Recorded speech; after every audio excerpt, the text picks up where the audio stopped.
లేకపోతే ఎట్లా? క్లీనింగ్ లేదు, వాటర్లో వామ్స్ వస్తాయి.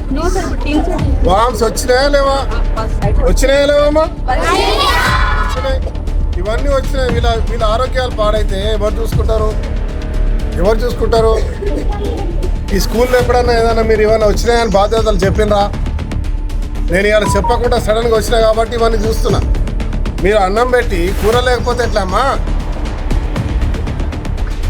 ఏం స్నాక్స్ చేస్తున్నారు? మీరు స్టాఫ్ ఎందుకు రాలేదు? ఎందుకు టీం లేదు? ఎందుకు క్లీనింగ్ లేదు? ఎందుకు హైజీనిక్ లేదు? డార్మెటరీకి పోదాం పదండి.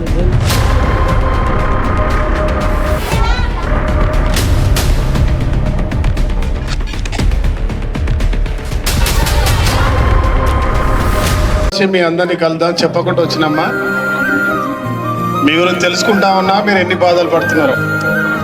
ఇంక ఇది లాస్ట్ రోజు మీరు బాధపడడానికి. ఈ రోజు నుంచి అన్ని మంచి జరుగుతాయి. మంచి నీళ్ళు వస్తాయి. మీకు 4 పనులను పంపిస్తాయి ఈరోజు క్లీన్ చేయడానికి. ఓకే. తర్వాత భోజనం రేపటి నుంచి చిన్న పురుగు వచ్చినా, చిన్న కంకర వచ్చినా, కూరగాయలు సరిగ్గా లేకున్నా నా నంబర్ రాసుకోండి. అందరు 98 రాసుకుంటారా?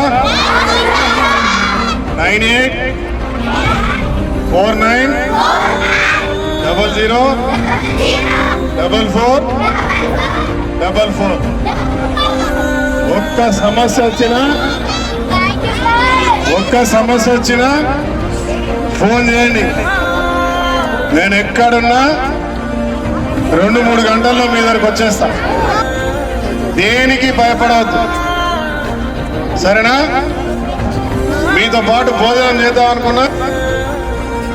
ఇక్కడ చూసిన భోజన పరిస్థితి ఏముందో మీకు సంబంధించిన అధికారులతో మాట్లాడినా, ఇప్పుడే మీ ఆఫీస్లో కూర్చొని కలెక్టర్ తోటి అందరితో మాట్లాడతా అన్నీ కూడా జరుగుతాయి.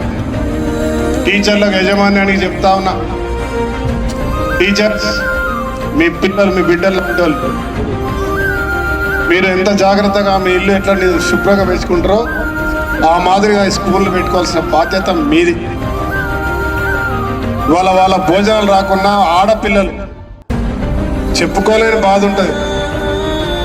వారి యొక్క సంబంధించిన వారికి కావాల్సిన అవసరాలు, వారి యొక్క టాయిలెట్స్ ప్రభుత్వం వారిని కన్న బిడ్డల్లాగా చూసుకొని చదివించే బాధ్యత మీకు అప్పచెప్పింది. నాకు ఒక సందేశం, ఒక సమాచారం ఇవ్వండి. ఎవరైనా టీచర్ అయినా ఎవరైనా ఇంకోరైనా మీరు ఇన్ని విషయాలు ఎందుకు చెప్పారని ఎవరైనా వేధిస్తే